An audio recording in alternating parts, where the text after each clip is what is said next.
Ed here with the Digital Digest, and today I'm unboxing the Lectron Vortex plug. It retails for roughly $200 US. I'll include a link in the description. And in full disclosure, this was furnished to me by the manufacturer for review purposes, but this is not sponsored content.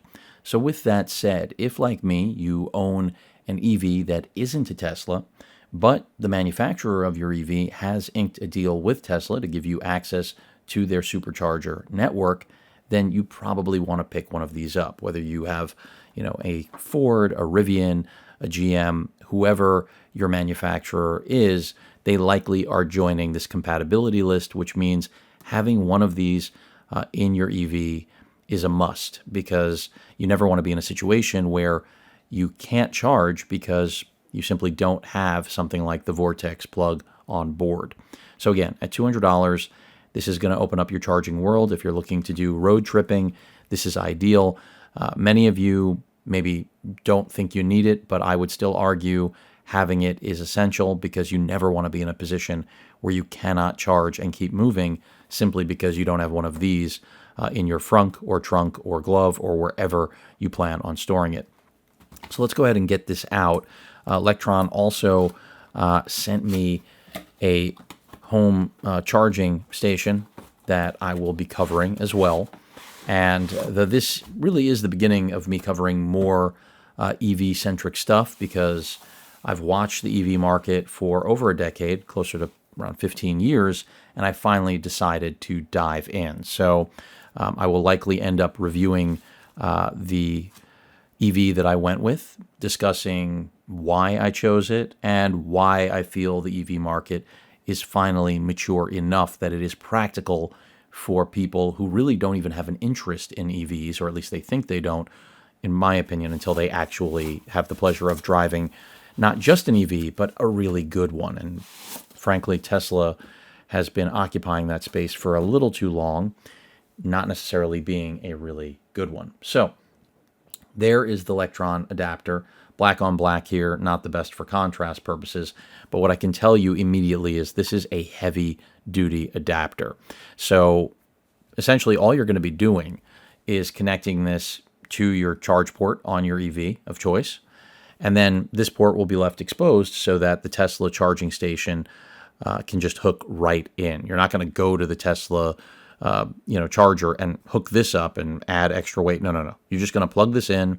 It'll be sitting in your charge port, and that's it. This is the release for actually engaging it with the charge port on your EV, and then there's a release trigger to essentially unlock it from the Tesla charger itself. So again, the lock, the release for removing it from your vehicle, the release for removing the actual Tesla adapter, or rather charger, from your Vortex plug.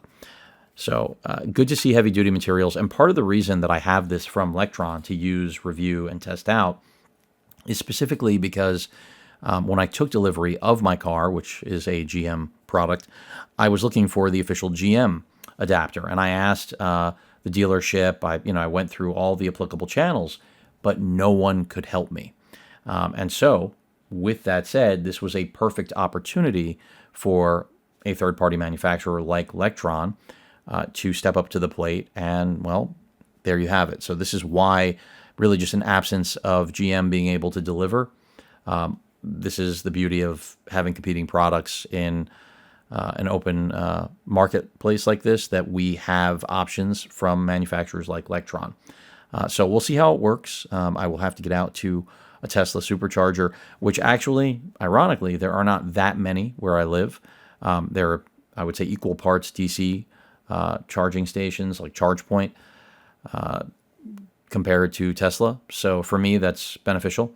But with the way I drive, I'm not really relying too heavily on anything outside of home charging. But again, if you're going to hit the road, if it's part of what you do for a living, or it's just part of what you want to do with your car, again, having this as well as a portable charger in your frunk, trunk, again, wherever, I think is a must-have here in 2025, even with EVs tipping the scale on range unlike ever before. I mean, my vehicle gets over 300 miles, and of course there are cars now that get over 450, and that's still with having insane horsepower, four-wheel drive. It's just amazing what EVs are capable of, and people unfortunately scoff at them for all the wrong reasons. And that's something I'll get into on this channel. So if that's something you're passionate about, give this a little more contrast, we will get there.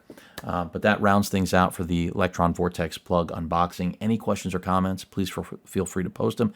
Hit that like button, and as usual, please feel free to subscribe, and please stay safe. Later.